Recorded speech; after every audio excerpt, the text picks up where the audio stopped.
হোৱা নাই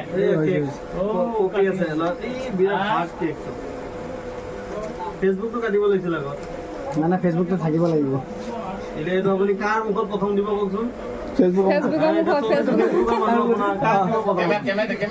কেমেৰাত লগত কেকটো আকৌ ঈদুল ব্লগাৰ থেংক ইউ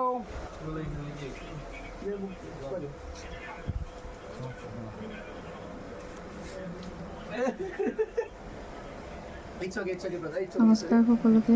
এয়া চেলিব্ৰেশ্যনৰ সময়ত কিছু ভাল মুহূৰ্ত এটা সাঁচি ৰাখিছোঁ। জুনাইদাৰ আজি যিহেতু 10K চেলিব্ৰেশ্যনৰ প্ৰগ্ৰাম আছিলে, তো আমি তাতে সকলো ক্ৰিয়েটৰ একেলগ হৈ গ'লোঁ।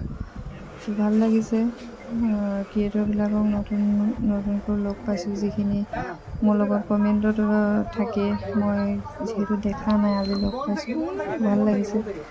আৰু জুনাইদাক মোৰ ফালৰ পৰা 10K চেলিব্ৰেশ্যনত অশেষ ধন্যবাদ থাকিল। আগলৈ যাতে 10টোৰ পিছত আৰু এটা 0 লাগে, তাকেই মানে কামনা কৰিলোঁ। আৰু যিসকলে আহিব পৰা নাই সিহঁতক মিছ কৰিছোঁ। বাৰু লাইভ অনুষ্ঠানটোৱে সিহঁতে চেলিব্ৰেশ্যন উইচ কৰিছে জুনাইদাক, তো ভাল লাগিছে বহুতেই। আমি সকলোখিনি এনেকৈ ফূৰ্তি ফাৰ্তা কৰিলোঁ, কেক চেক কাটিলোঁ। আৰু লাইভতো এনেকৈ জড়িত হৈ সকলোকে দেখাইছে, কৰিছে, ভাল লাগিছে।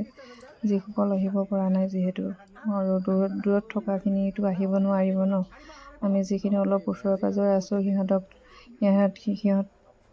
একেলগ হৈছোঁ, ভাল লাগিছে। বাৰু যি কি নহওক, জুনাইদা আৰু আগলৈ আৰু আগুৱাই যাওক, তাকে কামনা কৰিলোঁ দেই। আৰু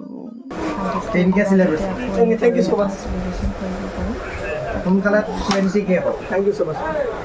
আৰু এটা 0 হ'ব লাগিব সোনকালে, তেতিয়াহে 20টো হৈ লওক।